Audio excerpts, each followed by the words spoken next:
آج کے اس جمعے میں مجھے آپ حضرات کے سامنے ان باتوں پر بات کرنی ہے کہ سب سے پہلی بات اللہ تبارک و تعالیٰ نے ایمان والوں سے اور نیک اعمال کرنے والوں سے خلافت کا وعدہ کیا ہے، اور دوسری بات انسان سب سے پہلے دنیا کے اندر دین کو ترجیح دے اور پھر اس کے بعد دنیا خود بخود اس کے ذریعے سے سنورے گی، اور تیسری بات ہر انسان کے اندر خدمت خلق کا جذبہ ہونا چاہیے۔ دعا کرے اللہ تبارک و تعالیٰ ہمیں حق بات کہنے اور حق کے انداز میں سمجھنے اور اس پر عمل کرنے کی توفیق عطا فرمائے۔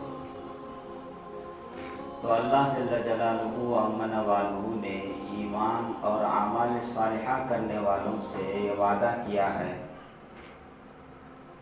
کہ ہم تمہیں دنیا کے اندر حکومت، سلطنت، بادشاہت اور خلافت عطا کریں گے، اور اللہ تبارک و تعالیٰ نے وعدہ کیا ہے، وعدہ خلافی کا سوال ہی پیدا نہیں ہوتا، اس لیے کہ اللہ تعالیٰ کا فرمان ہے ان اللہ لا یخلف المیعاد، اللہ تعالیٰ کبھی بندوں کے ساتھ وعدہ خلافی نہیں کرتے۔ ایک انسان جب دوسرے انسان سے وعدہ کرتا ہے تو اسلامی تعلیمات تو یہ ہے کہ اس وعدے کو نبھایا جائے، اس وعدے کو پورا کیا جائے، اور جب انسان کسی انسان سے وعدہ کر لیا اور وعدہ خلافی کرتا ہے، وعدے کو نہیں نبھاتا، تو اس کے خلاف بڑی سخت سے سخت وعیدیں آئی ہیں، اور سرکار دو عالم صلی اللہ علیہ وسلم کا اتنا اہتمام تھا وعدے کو نبھانے کا، وعدے کو پورا کرنے کا، آپ نے اپنے زبان اقدس سے امت کو تعلیم بھی دی، اور ساتھ ساتھ آپ نے عمل کر کر بھی بتائے کہ وعدہ اس طرح نبھایا جاتا ہے اور اس طرح اس کو پورا کیا جاتا ہے۔ چنانچہ سیرت میں لکھا ہے واقعہ، سرکار دو عالم صلی اللہ علیہ وسلم جب مدینہ منورہ سے باہر تشریف لے جا رہے تھے تو اچانک ایک یہودی پر نظر پڑی جو اس نے شکار کر کر ہرن کو ساتھ لے کر آ رہا تھا۔ تو جیسے ہی اللہ کے نبی علیہ الصلوۃ والسلام قریب پہنچے تو ہرن یہ شکایت درج کرنے لگا، اے اللہ کے رسول، آپ تو جو ہے نبی ہیں، میرے اس پہاڑ کے عقب میں، اس پہاڑ کے قریب میں چھوٹے چھوٹے بچوں کو چھوڑا ہوں اور اس نے مجھے شکار کر کر ساتھ لے کر آیا ہے،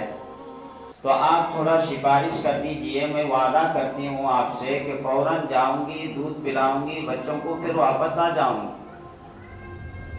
تو سرکار دو عالم صلی اللہ علیہ وسلم نے اس ہرن کی شکایت کو سنا اور آپ نے اس یہودی سے سفارش کی اور کہا کہ اس کے بچے ہیں، اس کو چھوڑ دو۔ تو اس نے کہا کہ میں بڑی مشکل سے اس کو شکار کیا ہوں، ایسے ہی کیسے چھوڑوں گا، اور یہ تو ایک جانور ہے، بے عقل ہے، بے سمجھ ہے، یہ واپس آنے کی کیا گارنٹی ہے؟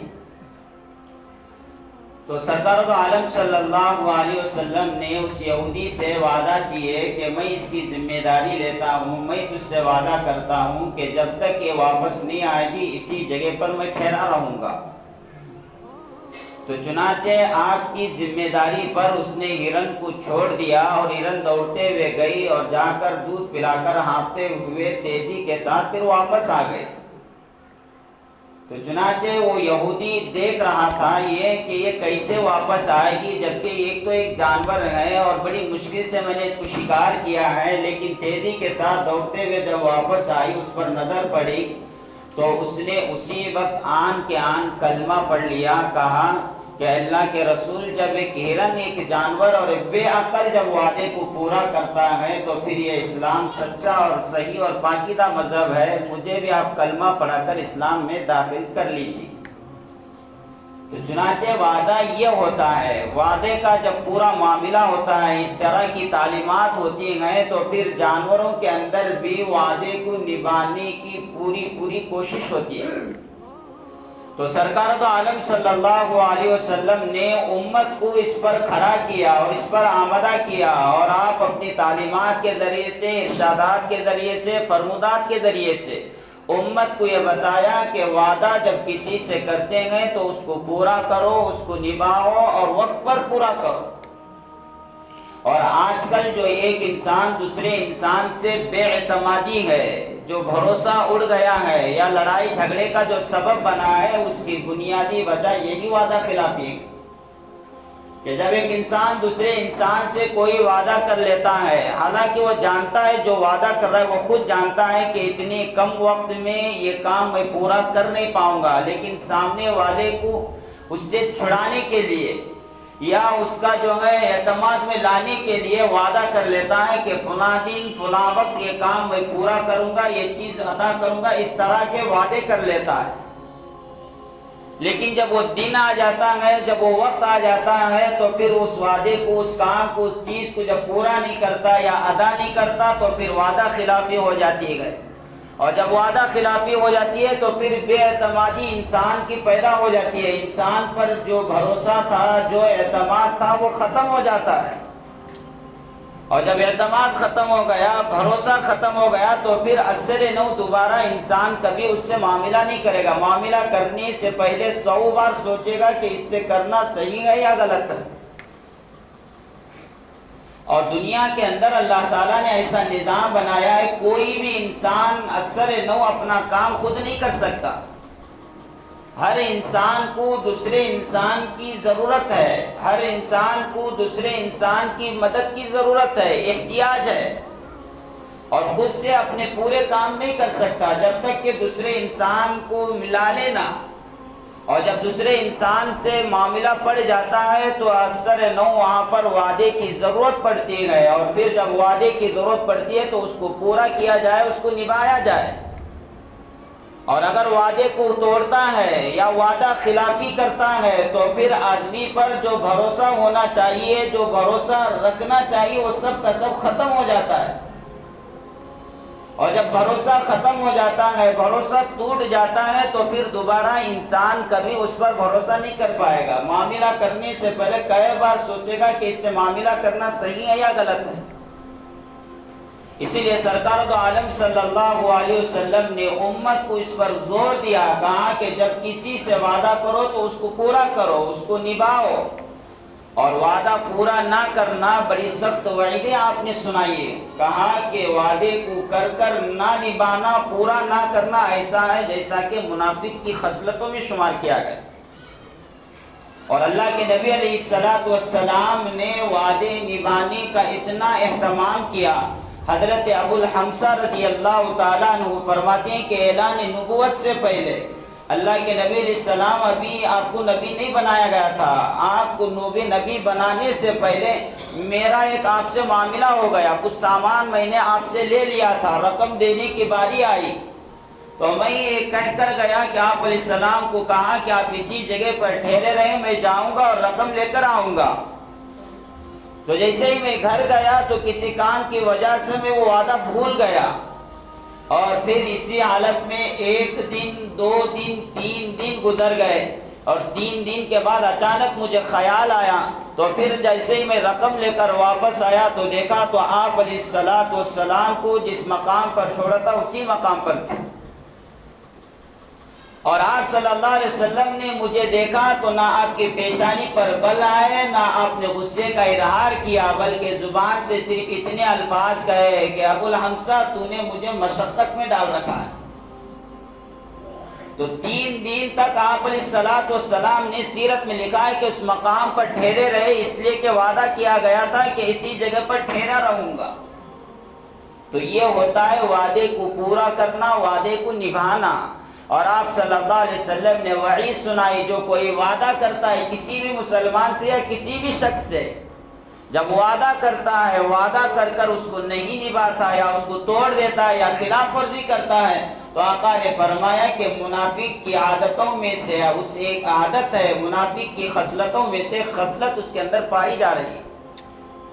فرمایا آیت ثلاث المنافق، منافق کی 3 علامتیں، اذا حدث کذب، جب کسی سے بات کرے تو بات بات پر جھوٹ بولے،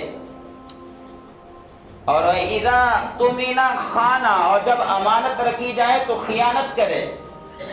اور اذا وعد اخلف، اور جب کسی بھی معاملے میں وعدہ کیا جائے تو اس کی خلاف ورزی کرے۔ آقا نے فرمائے کہ 3 علامتیں جس بندے کے اندر پائی گئی تو سمجھو کہ وہ مسلمان کی خصلتیں نہیں بلکہ منافق کی خصلتیں۔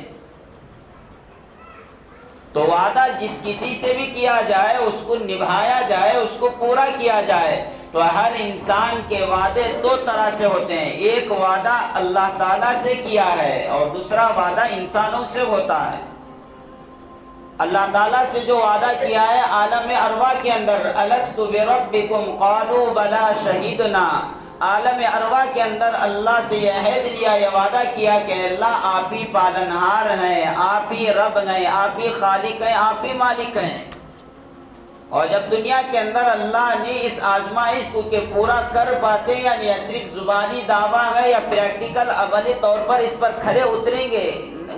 یا نہیں، اس کے لیے دنیا کے اندر اللہ نے بھیجا آزمائش کے لیے۔ اور جب دنیا میں آئے اور اللہ تعالیٰ یہاں آزماتے گئے، پرکھتے گئے، دیکھتے گئے کہ اگر دکان میں بیٹھا ہوا ہے، تجارت کر رہا ہے، تو پھر جب اچانک اللہ کا حکم آ گیا سامنے تو اب انسان کا امتحان ہے کہ جو تو عالم ارواح کے اندر عہد کیا تھا، وعدہ کیا تھا کہ اللہ آپ پالنے والے ہیں، اگر اللہ پالنے والے ہیں تو دکان کو اسی وقت آن کے آن چھوڑ کر اللہ کے حکم کو پورا کرے گا، اور اگر چھوڑا نہیں بلکہ اسی جگہ پر بیٹھا ہے تو گویا کہ عملی طور پر بتا رہا ہے کہ اللہ آپ نہیں پال رہے، دکان پال رہا ہے۔ اور اگر کام کر رہا ہے یا کھیتی باڑی میں کام کر رہا ہے، جو بھی چاہے تاجر ہو، چاہے زراعت کرنے والا ہو، چاہے آفس میں کام کرنے والا ہو، چاہے ملازم ہو، جو کوئی بھی ہو، اپنے اپنے فیلڈ میں رہتے ہوئے اللہ کا حکم آ جائے تو پھر اس کام کو اگر پورا کر رہا ہے، اس کو اسی وقت چھوڑ کر پورا کر رہا ہے تو سمجھ جانا کہ عملی طور پر بھی بتا رہا ہے کہ اللہ پالنے والے ہیں۔ اور اگر وہ چھوڑ کر اپنے ہی کام دھندوں میں توجہ دے رہا ہے، اس کو نظر انداز کر رہا ہے، تو بظاہر عملی اعتبار سے بتا رہا ہے کہ اللہ عالم ارواح کے اندر صرف زبان سے وعدہ کیا تھا، لیکن عملی اعتبار سے یہاں بتا رہا ہوں کہ آپ نہیں بلکہ یہ دکان، یہ تجارت، یہ ملازمت مجھے پال رہی ہے۔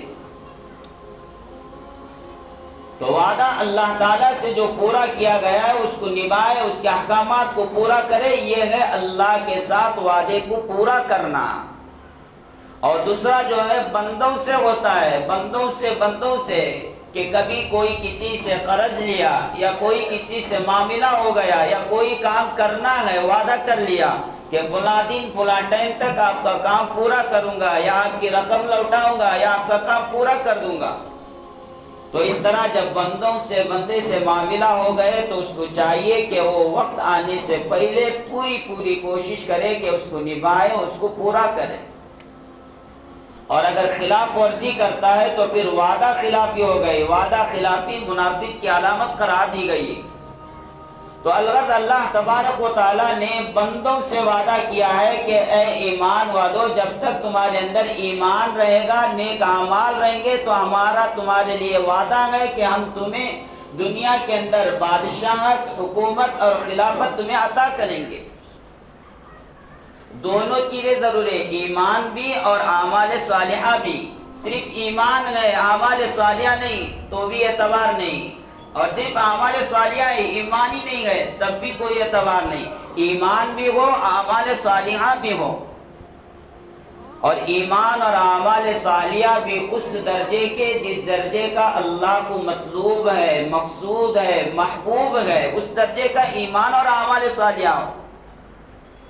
اور اگر اس درجے کا ایمان اور اعمال صالحہ نہیں ہے، صرف زبانی ہے اور عملی اعتبار سے بھی کمزور ہے، تو پھر اللہ تعالیٰ وعدے کو پورا نہیں کرے۔ اور اگر ایمان اللہ جیسا چاہ رہے ہیں ویسا ایمان ہے اور جیسے اعمال اللہ چاہ رہے ہیں ویسے اعمال ہے تو اللہ وعدے کو پورا کریں گے۔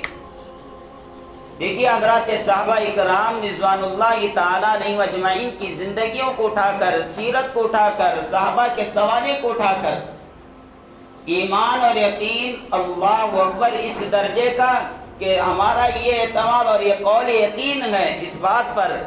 کہ صحابہ کا ایمان اور یقین اس درجے کا تھا کہ پہاڑ جس جگہ پر ہے اس جگہ سے ہٹ سکتا تھا، سمندر جو روانی پر ہے وہ رک سکتا تھا، لیکن صحابہ کے ایمان اور یقین میں ذرہ برابر کمی کی گنجائش نہیں تھی۔ حضرت ابوبکر صدیق رضی اللہ تعالیٰ عنہ کو کفار مکہ نے یہ تعجب سے کہنے لگے، دیکھو تمہارے ساتھی جو تم کہتے ہو کہ ساتھی ہیں، تو یہ ایسی باتیں کر رہے ہیں کہ عقل میں آنے والی نہیں ہے۔ وہ کہہ رہے ہیں کہ صرف ایک ہی رات میں گھر سے کعبۃ اللہ سے بیت المقدس سے پہلا، دوسرا، تیسرا، ساتوں آسمان، اور پھر جنت اور جہنم، اور پھر اس کے بعد سیدھا واپس، صرف ایک رات یا ایک رات کے کچھ حصے میں یہ سارا سفر طے کیے، اس طرح بہکی باتیں کر رہے ہیں، کیا تم یقین کرو گے؟ حضرت ابوبکر صدیق رضی اللہ تعالیٰ نے کہا کہ اللہ کے نبی نے کہا اس طرح؟ ہاں کہہ رہے ہیں، تمہارے دوست اور ساتھی نے کہا ہے۔ کہا کہ اگر اللہ کے نبی نے کہا ہے تو آن کے آن میں یقین کرتا ہوں کہ آپ نے یہ کام کیا ہے۔ اسی وقت لقب مل گیا صدیق، سب سے پہلے تصدیق کرنے والے۔ تو ایسا ایمان اور ایسا یقین تھا۔ جب اس درجے کا ایمان اور یقین ہوگا، اللہ ایسی قوت، ایسی طاقت، ایسی سلطنت، ایسی بادشاہت عطا کریں گے کہ انسان تو انسان، جانوروں پر بھی حکومت چلے گی، عناصر اربع پر بھی حکومت چلے گی۔ حضرت سفینہ رضی اللہ تعالیٰ عنہ جب ایک جماعت کو، چھوٹی سی جماعت کو لے کر چلنے لگے، چلتے چلتے رات ہو گئی اور افریقہ کا جنگل، گھنونا جنگل سامنے آ گیا، اور سارے ارد گرد رہنے والے لوگ کہنے لگے رات ہو گئی ہے اور آپ ادھر پڑاؤ ڈالو گے تو پھر آپ کی جان کو خطرہ ہے۔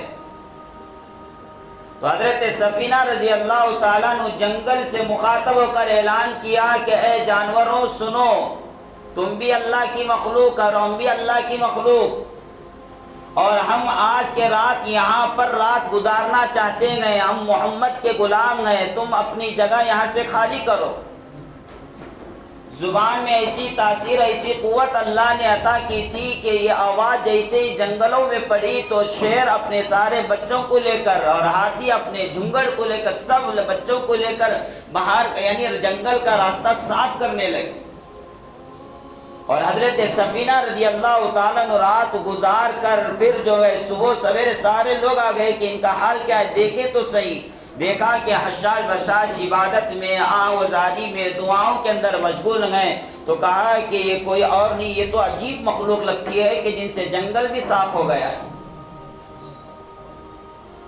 تو جب ایمان اور اعمال صالحہ اس درجے کے ہوتے ہیں تو اللہ تعالیٰ صرف انسانوں پر نہیں بلکہ عناصر اربع پر یہ طاقت اور قوت عطا کر دیتے ہیں کہ وہ بھی مسخر ہو جاتے ہیں، وہ بھی تابع ہو جاتے ہیں کہ جدھر چاہے اس کو پلٹ سکتا ہے۔ حضرت ابن عمر بن خطاب رضی اللہ تعالیٰ عنہ اتنی پاکیزہ، اتنی صاف اور اتنی شفاف زندگی گزار کر گئے، اللہ اکبر۔ آقا نے ان کے متعلق لکھا ہے کل قیامت کے دن اللہ کے دربار میں جب ہر ایک کو اٹھایا جائے گا تو میں سب سے پہلے اٹھوں گا، انبیاء اٹھیں گے، اس کے بعد ابوبکر کو اٹھاؤں گا اور پھر عمر بن خطاب کو۔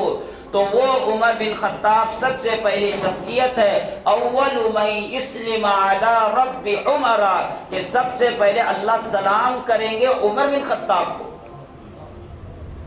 تو کیا وہ پاکیزہ، کتنی شفاف ہو، کتنی پاکیزہ زندگی گزاری ہوگی دنیا کے اندر،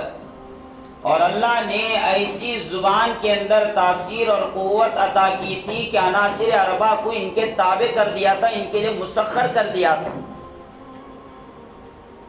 حضرت عمر بن خطاب رضی اللہ تعالیٰ عنہ کے خلافت کے دور میں جب دریائے نیل کا پانی بہتے بہتے بند ہو گیا تو لوگوں کا رسم و رواج تھا کہ ایک حسین و جمیل خوبصورت لڑکی کو بنا سنگار کر اس پر رکھا ڈالا جاتا تو پھر پانی بہنے لگتا تھا۔ اور جب وہاں کے گورنر نے یہ شکایت درج عمر بن خطاب رضی اللہ تعالیٰ عنہ کو، تو حضرت عمر بن خطاب نے ایک لفافہ لیا، ایک خط لیا، اس کے اندر لکھا بسم اللہ الرحمن الرحیم۔ یہ بندہ عمر بن خطاب کی جانب سے دریائے نیل کے لیے ایک خط ہے کہ اگر تو بھی مخلوق اور ہم بھی مخلوق اور تو اللہ کے حکم سے اگر بہتی ہے تو تیری ضرورت ہے، ورنہ تیری ضرورت نہیں ہے۔ اور گورنر سے کہا کہ یہ خط لے جاؤ اور اس دریا کے اندر ڈال دینا۔ تو چنانچہ جیسے ہی خط ملا اور وہ خط لے کر دریا کے اندر ڈالا گیا تو دریا کا پانی ایسے جاری ہوا، شارحین نے لکھا ہے کہ اس وقت سے جاری ہوا، اب بھی جاری ہے۔ تو پانی کو اللہ تعالیٰ نے تابع کر دیا، مسخر کر دیا۔ اور پھر حضرت عمر بن خطاب رضی اللہ تعالیٰ عنہ خطبہ ارشاد فرمائے، ممبر پر تشریف فرمائے، لوگوں سے مخاطب ہیں،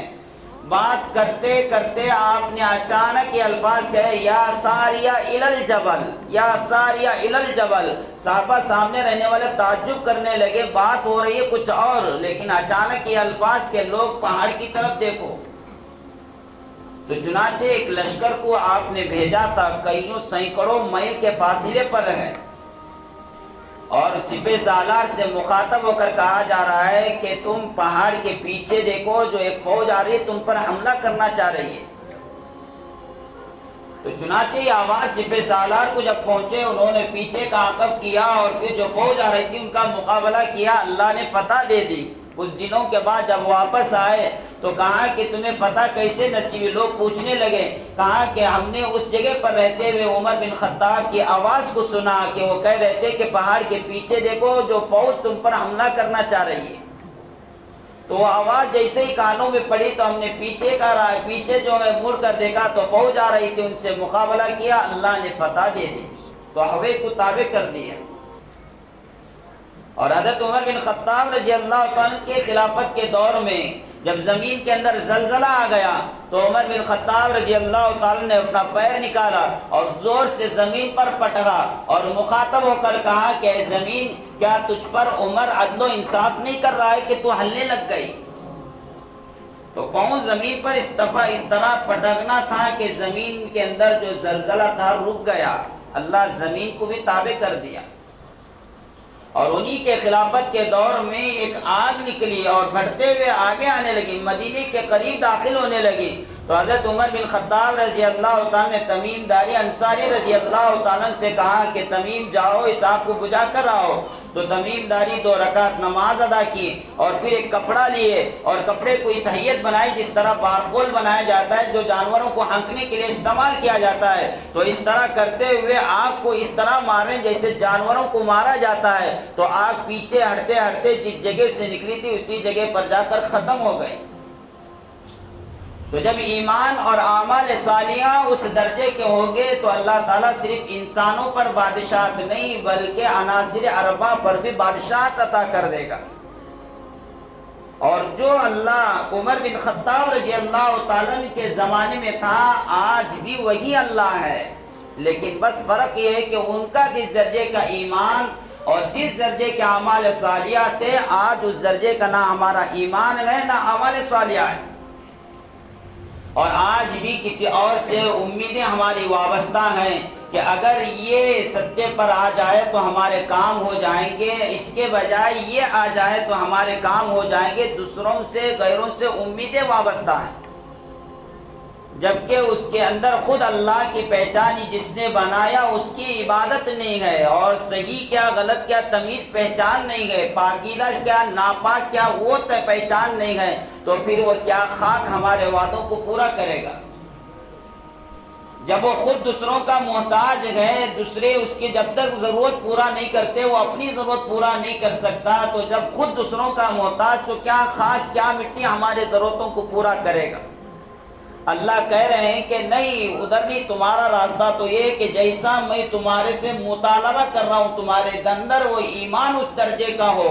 اعمال صالحہ اس درجے کے ہوں جیسا میں چاہ رہا ہوں، تو پھر صرف انسانوں پر نہیں بلکہ پوری دنیا اور عناصر اربعہ کو تمہارے تابع کر دوں گا۔ اور ایمان اور اعمال صالحہ بنانے کی ضرورت ہے۔ دیکھیے ایمان اتنا کمزور ہے اور اعمال صالحہ کے اندر پختگی نہیں ہے، جس کی وجہ سے نہ زبان پر تاثیر نہ اعمال کے اندر قوت۔ اور وہی اگر ایمان مضبوط ہوگا، اس درجے کا ایمان ہوگا، سجدے پر چاہے یہ آئے کوئی فرق نہیں، جب تک کہ میرا اللہ نہ چاہے، نہ اس کے اندر نفع نقصان ہے، نہ اس کے اندر موت و حیات ہے، نہ اس کے اندر خوشحالی تنگ دستی ہے، کچھ نہیں ہے، چاہے جو بھی آئے، جب تک کہ اللہ نہ چاہے۔ جب اللہ چاہے گا تو کچھ نہ کچھ ہو ہی جائے گا۔ جب اس درجے کا ایمان اور یقین آ جائے گا تو اللہ زبان میں ایسی تاثیر، ایسی قوت عطا کرے گا، زبان سے الفاظ نکلنے کی دوری ہے، اسباب پیدا ہوتے چلے جائیں گے۔ تاریخ میں لکھا ہے کہ جب مسلمانوں کی حکومت تھی تو اچانک تاتاری فتنہ جب ابھر کر آیا تو مسلمانوں کی حکومت ختم ہو گئی، اور ایسا زبردست فتنہ اور ایسی زبردست طاقت اور قوت کہ ان کے تاتار کی لڑکیوں سے، عورتوں سے بھی مسلمان مرد ڈرتے تھے۔ کہتے ہیں کہ تم اسی جگہ پر رکنا، میں جا کر آؤں گی، تو ہمت نہیں تھی کہ وہ جگہ چھوڑ کر ہٹے۔ ایسا روب، ایسا دبدبا۔ جب تاتاری شہزادہ سفر کرتے ہوئے فوج کو لے کر دربند علاقہ ہے، دربند میں جب پہنچا تو سارے لوگوں نے اس ہیبت سے، ڈر سے پورا شہر خالی کر دیا، اور ایک مسجد کے اندر صرف حضرت سید احمد دربندی رحمۃ اللہ علیہ اور ان کے خلیفہ صرف 2 ہی بچے ہوئے، باقی پورا شہر خالی ہو گئے۔ تو شہزادہ فوج کو بھیجا کہ جاؤ تلاش کر آؤ کہ کوئی ہے شہر کے اندر۔ جا کر تلاشی لی گئی، کوئی نہیں تھا، اور مسجد کے اندر دیکھا تو صرف 2 ہی یہ فرد تھے۔ کہا کہ 2 بندے ہیں جو مسجد کے اندر ہیں، کہا کہ ان کو بیڑیاں ڈالو اور بیڑیاں ڈال کر میرے پاس لے کر آؤ۔ تو چنانچہ بیڑیاں ڈال کر ان کو پکڑ کر لائے گئے۔ تو شہزادہ ان سے مخاطب ہوا اور مخاطب ہو کر کہا کہ کیا تمہیں معلوم نہیں کہ ہماری فوج آ رہی ہے اور سارے لوگوں نے شہر خالی کر دیا اور تم جو ہے خالی کرنے سے رک گئے؟ کہا کہ ہم اس خالق و مالک کے گھر میں ہیں جہاں سے ہمیں کوئی خالی نہیں کر سکتا۔ تو شہزادہ سے مخاطب ہو کر یہ الفاظ کہہ رہے ہیں، کہا کہ ہمیں تو تجھے وہاں سے بیڑیاں ڈال کر تیرے سامنے، تجھے اپنے سامنے لائے ہیں۔ کہا کہ یہ بیڑیاں کیا چیز ہیں؟ بیڑیاں ڈالی ہوئی تو لوہے کے سنگلات پورے ڈالی ہوئی تھی۔ کہا اللہ اکبر زبان سے نکلا، اور اس طرح جو ہاتھ میں بیڑیاں تھے اس طرح چیرا تو ساری بیڑیاں ٹوٹ کر گر پڑ گئے۔ کہ زبان سے الفاظ نکلنے کی دوری تھی کہ سارے جس طرح ایک کوئی معمولی کوئی حیثیت ہی نہیں ہے اس کی۔ تو ایسا جب سامنے شہزادہ دیکھا تو ہیبت کھا گیا، کہا کہ نہیں ان کو چھوڑ دو ان کے حال پر۔ تو دربندی رحمت اللہ علیہ اس سے ایمان کی دعوت دی اور کہا کہ تو بھی کلمہ پڑھ لے، اسلام میں داخل ہو جا۔ تو اس نے کہا کہ اگر میں اسلام میں داخل ہو جاؤں گا تو لوگ مجھے قتل کر دیں گے۔ تو دربندی رحمت اللہ علیہ مومن اور متقی بندہ جو دیکھتا ہے فراست کی نظر سے دیکھتا ہے، تو کہا کہ اچھا تو جب حاکم بن جائے گا، حکمران بن جائے گا، تب تو اپنے اسلام کا اظہار کرنا۔ ایمان تو حلال ہے لیکن اسلام کا اظہار تو حاکم بننے کے بعد کرنا۔ شہزادہ تعجب کرنے لگا، کیا میں بھی حاکم بنوں گا، بادشاہ بنوں گا؟ کہا کہ ہاں تو ضرور بنے گا۔ تو شہزادہ کہتا ہے کہ 1 سال 2 سال نہیں بلکہ 30 سال گزر گئے۔ اس کے بعد جب میں حاکم بنا تو پھر میں نے اپنے اسلام کا اظہار کیا اور کہا کہ مجھے وہ وعدہ یاد ہے جو سید احمد دربندی سے میں نے کیا تھا کہ آج میں حاکم بناؤں 30 سال کے بعد اور اپنے اسلام کا اظہار کرتا۔ اور اسی کو علامہ اقبال نے یوں پیش کیا، ہے آیا یورش